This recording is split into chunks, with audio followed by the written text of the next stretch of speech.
anyone working on a team at a very large company who happens to have people all around the world and possibly even they're all on the same Scrum team, you're going to likely run across this issue of my Scrum team is across multiple time zones. Rob, how do I manage this?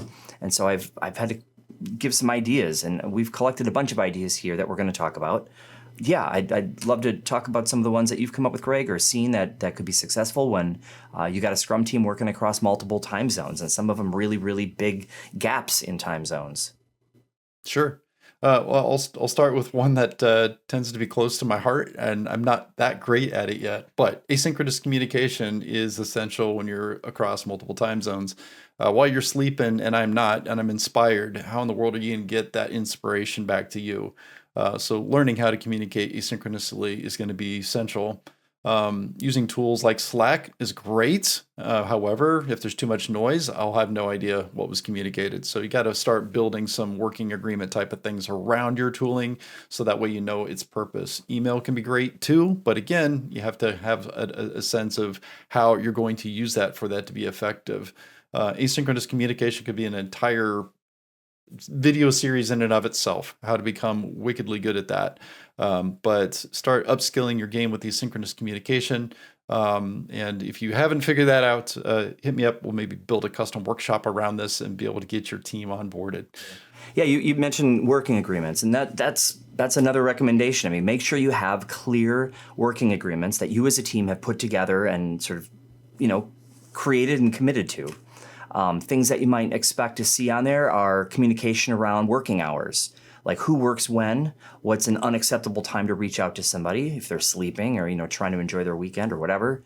How you're going to handle blockers across multiple time zones. What kind of response times should you expect to have if you have a question or if there's a problem? Yeah. What do you do when you have emergency situations that come up where you need a response right this minute? Is there a person on call? Anything like that. So having some clear expectations around this, I think, can help at least set you in the right direction for solving some of the problems you'll likely uncover as you do this.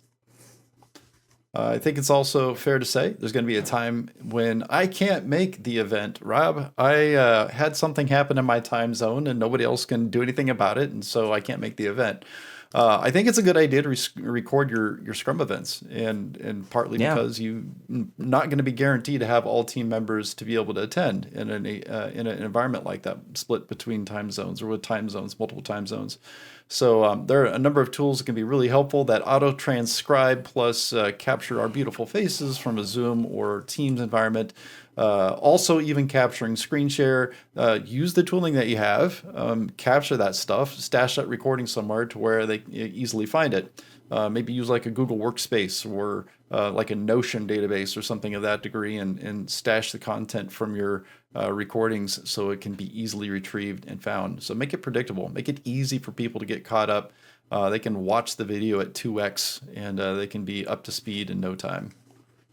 Yeah, I love that. Recording your videos. And in cases where you can't record, it probably makes sense to have some detailed documentation. Wikis are good for this.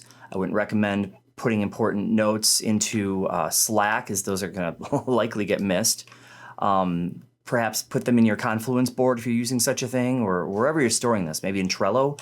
What you want to have is transparency into what's going on, where I can log in, it's 2 a.m. my time, and I can see where my team is at, or they can see where I'm at when I'm sleeping and they're trying to figure out what things I'm working on.